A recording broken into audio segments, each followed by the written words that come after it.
I never thought a single notification sound would destroy my entire world. But there I was, sitting across from my husband of 8 years at our favorite Italian restaurant, watching him fumble with his phone as a message from Sarah, boss, lit up his screen.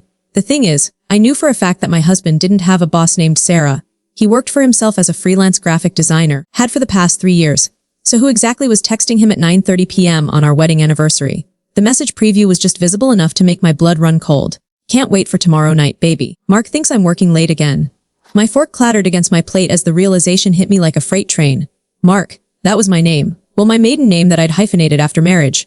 Sarah wasn't his boss. Sarah was my boss. The same Sarah who'd been acting strange around me for months. The same Sarah who suddenly started asking personal questions about my marriage, my schedule, my husband's work. The same Sarah who insisted on those late evening team meetings that somehow never included me anymore. I looked at my husband, David, as he quickly flipped his phone face down, that guilty expression I'd been seeing more often lately now making perfect sense. His eyes darted up to meet mine and I saw something I'd never seen before. Fear. Pure undiluted fear of being caught. Everything okay, honey? He asked, his voice trying so hard to sound casual that it came out strained instead. I forced myself to smile, even though my heart was hammering so hard I could hear it in my ears. Of course. Just thinking about how much our lives have changed over the years. He had no idea how much they were about to change. Because sitting there in that dimly lit restaurant, surrounded by the soft chatter of other couples celebrating their love, I realized that my husband and my boss had been having an affair. And from that message, it was clear they'd been planning something for tomorrow night, something they thought I'd never find out about. But here's the thing about betrayal.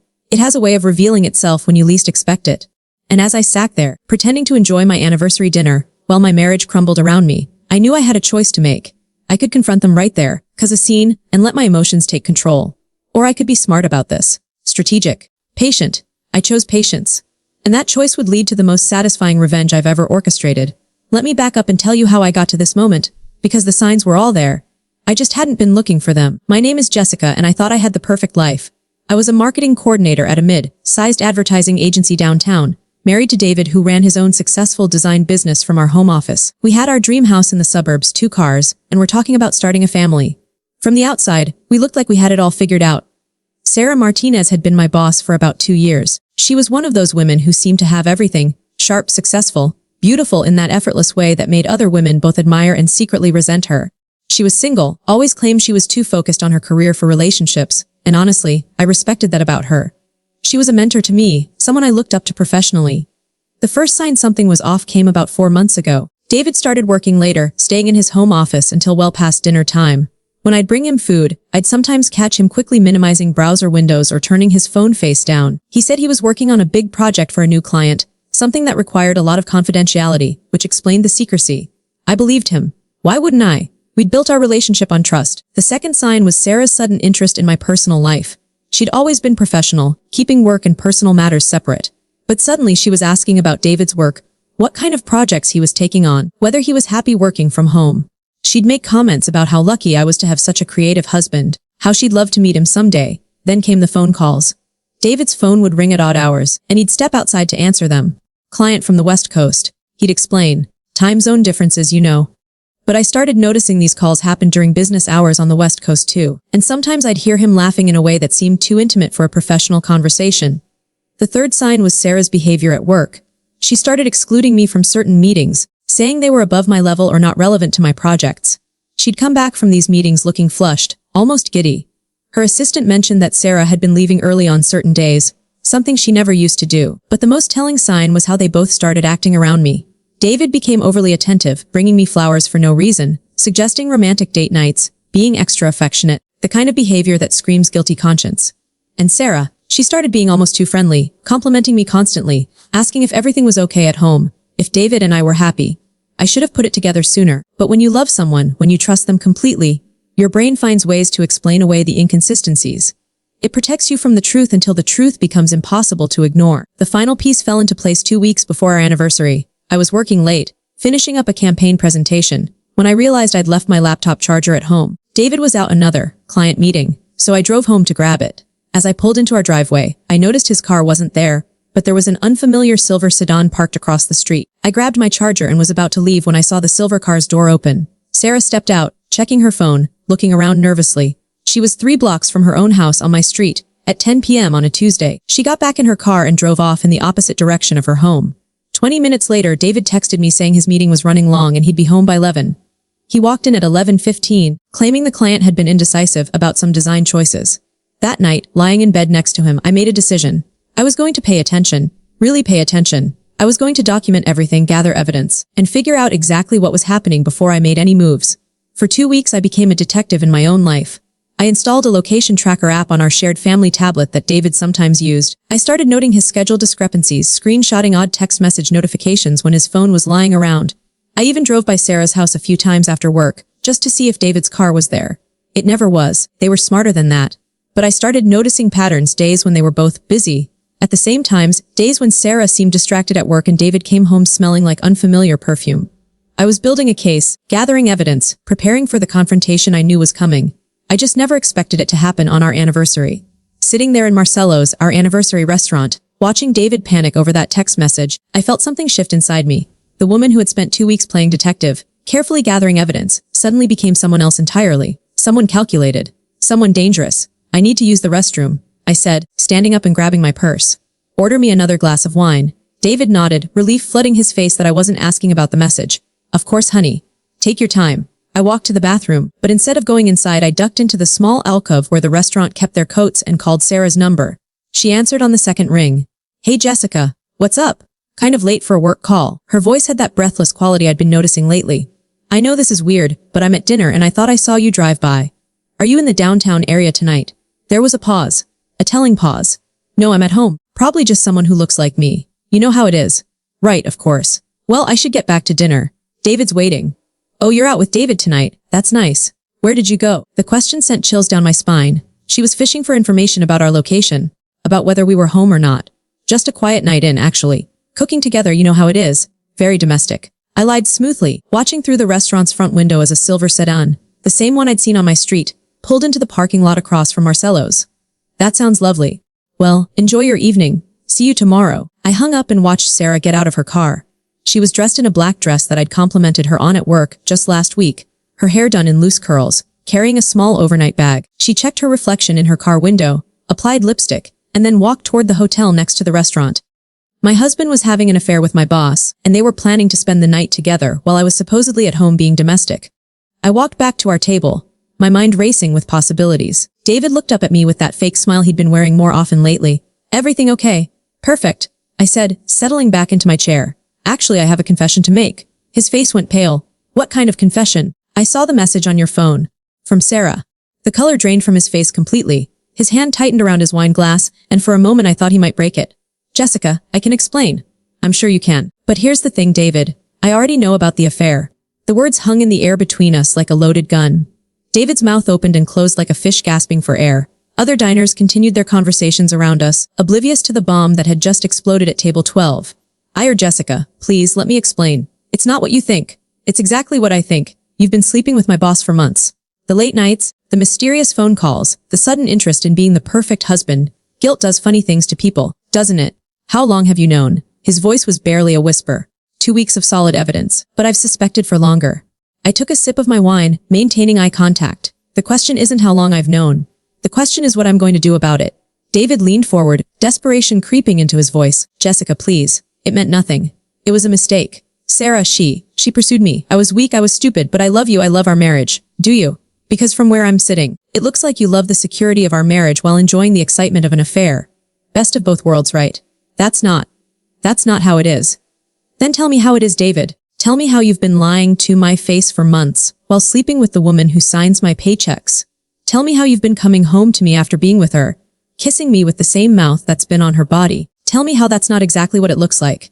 The tears started then. David's, not mine. I felt strangely detached, like I was watching this confrontation happen to someone else. I never meant for it to happen. It started innocently. She came to me with a project, said she needed some design work done. We met for coffee to discuss it, and she was just so, and different from you. Not better, just different. She made me feel like I was still interesting, still desirable. So this is my fault. I made you feel uninteresting. No, God, no, this is all on me. Jessica, you have to believe me, I was planning to end it. I was going to tell her tonight that it was over, that I couldn't keep doing this to you, to us. I almost laughed. Almost. Is that what you were going to tell her at the hotel across the street? Because I saw her car, David. I saw her walk in with an overnight bag. That doesn't look like a breakup conversation to me. His face crumpled. You saw her. I see everything now. That's what happens when you start paying attention. Amazing how much becomes clear when you're not blinded by trust. Jessica, please. I know I don't deserve it, but please, give me a chance to fix this. I'll end it tonight. I'll never speak to her again. I'll do whatever you want. I studied his face. This man I'd loved for 8 years. This man I'd built a life with. This man who'd been betraying me while I slept next to him every night. Here's what's going to happen. I said, my voice steady and calm. You're going to go to that hotel room. You're going to have your little rendezvous with Sarah. And you're going to enjoy it, because it's going to be the last time. What do you mean? I mean, I'm not going to be the wife who begs and pleads and tries to compete with the other woman. I'm not going to pick-me-dance myself into desperation while you decide between us. I'm going to let you have exactly what you want, and then I'm going to show you what losing everything actually feels like. You're scaring me. Good. You should be scared. Because while you're across the street playing house with Sarah, I'm going to be making some phone calls. I'm going to be sending some emails. I'm going to be having some very interesting conversations. David's hands were shaking now.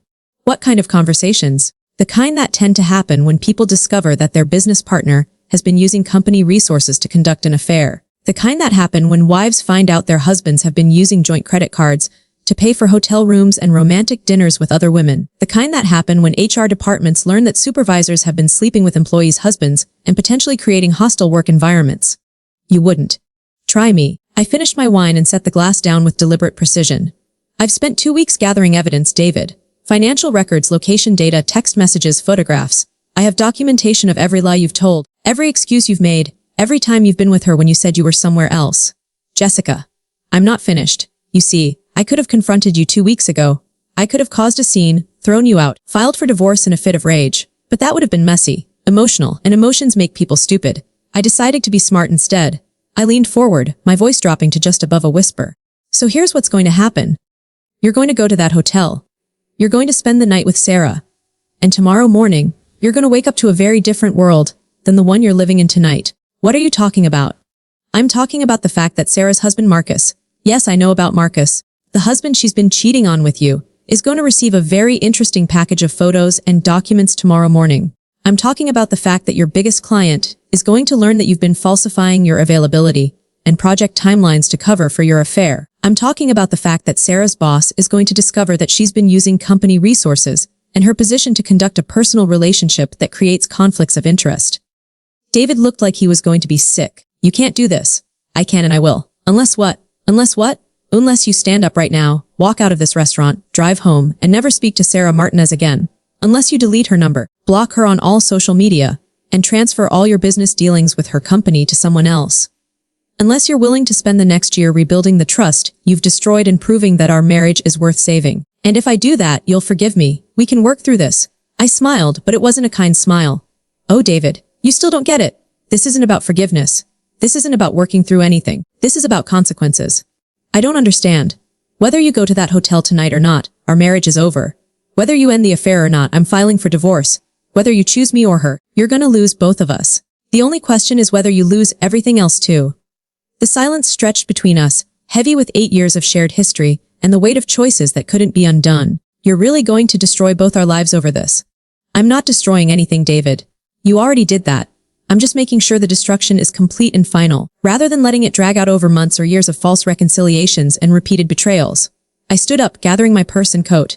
The check is paid. Your choice is simple, go to the hotel or go home. But understand that either way, when you wake up tomorrow, the life you've been living is over. I left David sitting at that table, staring into his wine glass like it might contain answers to questions he didn't even know how to ask. But I didn't go home. Instead, I drove to the coffee shop 3 blocks from our house, ordered a large black coffee, and opened my laptop. It was time to make good on my promises. The first email was the hardest to write. Marcus Martinez, Sarah's husband of 12 years, father to her 2 young daughters, a man I'd met exactly 3 times at company holiday parties. He seemed nice enough, the kind of guy who brought homemade cookies to office events and always asked about people's families. He didn't deserve what I was about to tell him, but he deserved to know the truth. Dear Marcus. I began, then deleted it. Too formal. Marcus, I hope you're well. We've met a few times at Sarah's work events. I'm Jessica Chen from the marketing department. I'm writing to you about something that I wish I didn't have to share, but I believe you have a right to know. I attached the photos I'd taken over the past 2 weeks. David's car in Sarah's neighborhood when he was supposed to be at client meetings. Sarah leaving a hotel downtown at 7 a.m. on a Tuesday morning when she told our team she was working from home. Screenshots of credit card statements showing charges at restaurants and hotels that I'd never been to, on dates when David claimed he was working late. The evidence was damning, but I made sure to present it clinically factually. Let the proof speak for itself. The second email was to Janet Morrison, the HR director at our agency. This one required more finesse. I couldn't just dump evidence of an affair and expect corporate action. I had to frame it in terms of workplace harassment and conflicts of interest. Janet, I need to schedule a confidential meeting with you regarding a situation that's creating a hostile work environment for me. Without going into detail in this email, I've discovered that my direct supervisor has been conducting a personal relationship with my spouse that she has leveraged into workplace favoritism and exclusion. I have documentation that shows company resources and time have been used to facilitate this relationship, and I believe this creates serious liability issues for the agency. I'm available to meet first thing Monday morning to discuss this in detail.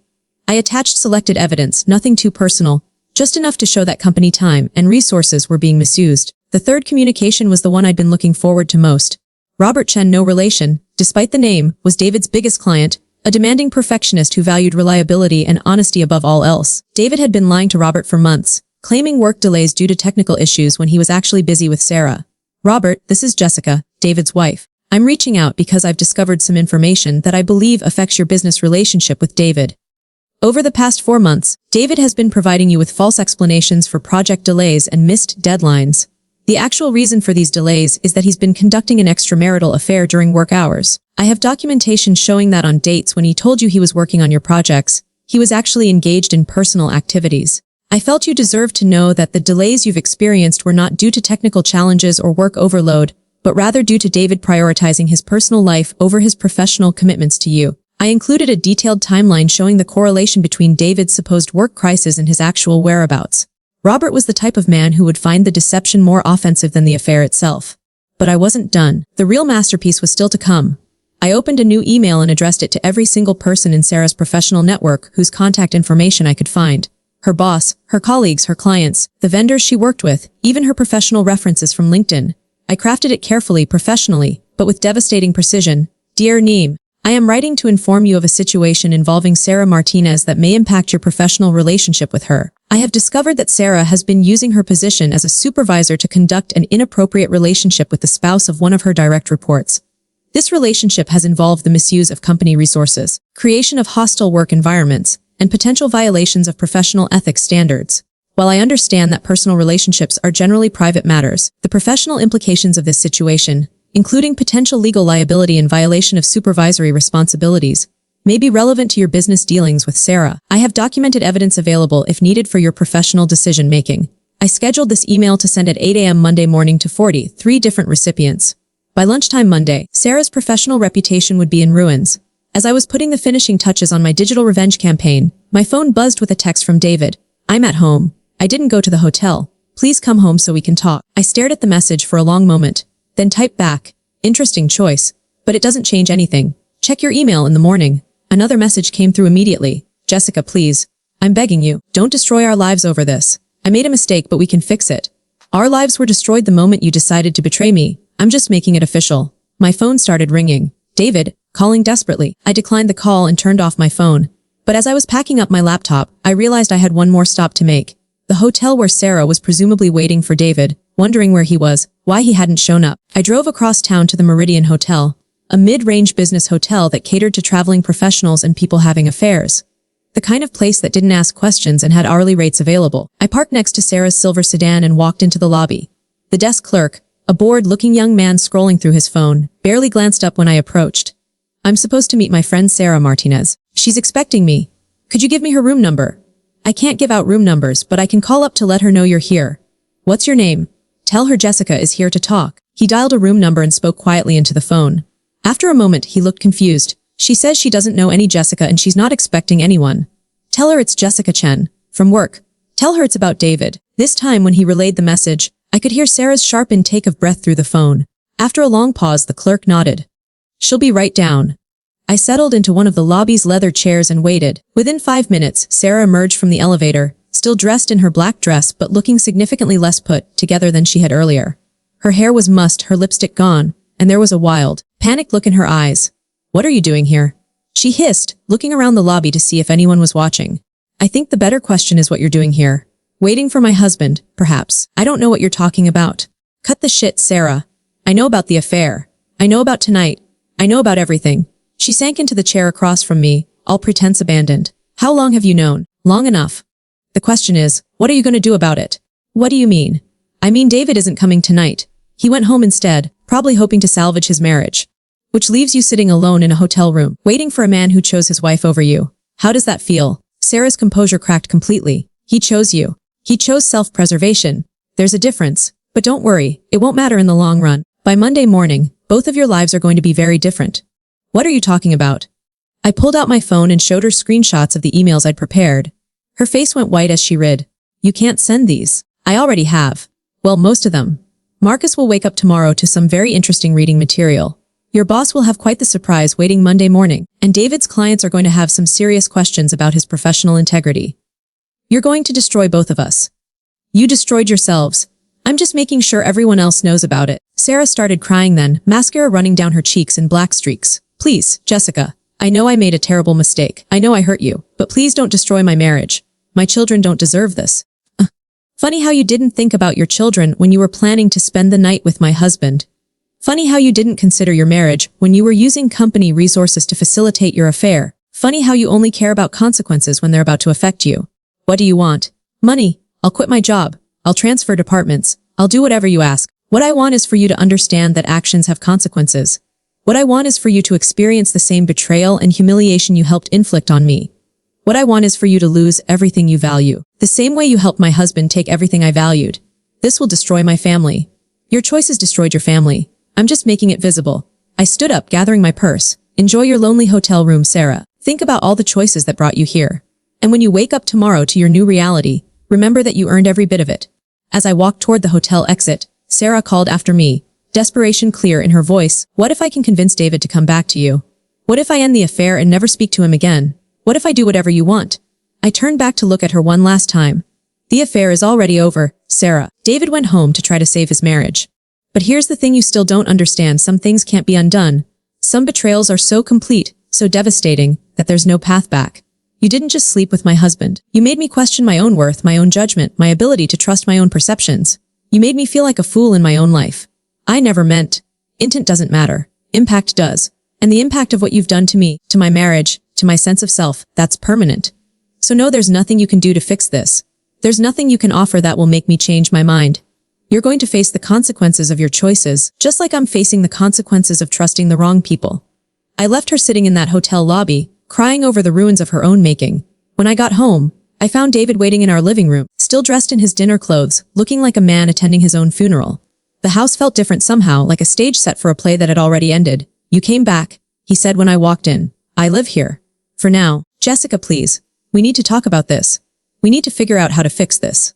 I looked at this man I'd loved, this man I'd built a life with, this man who'd betrayed me so completely that I barely recognized him anymore. There's nothing to fix, David. It's broken beyond repair. That's not true. People survive infidelity. Marriage can come back from this. Maybe some marriages can. Ours can't? Why not? What makes us different? I sat down across from him, suddenly exhausted. Because this wasn't just an affair, David. This was a calculated deception involving my workplace, my boss, my professional relationships. This was you lying to my face every single day while sleeping with the woman who controls my career. This was you using our shared resources to fund your betrayal. This was you making me complicit in my own humiliation. I never wanted you to find out. That makes it worse, not better. You were content to live a lie for the rest of our marriage. You were willing to let me build my future on a foundation of deception.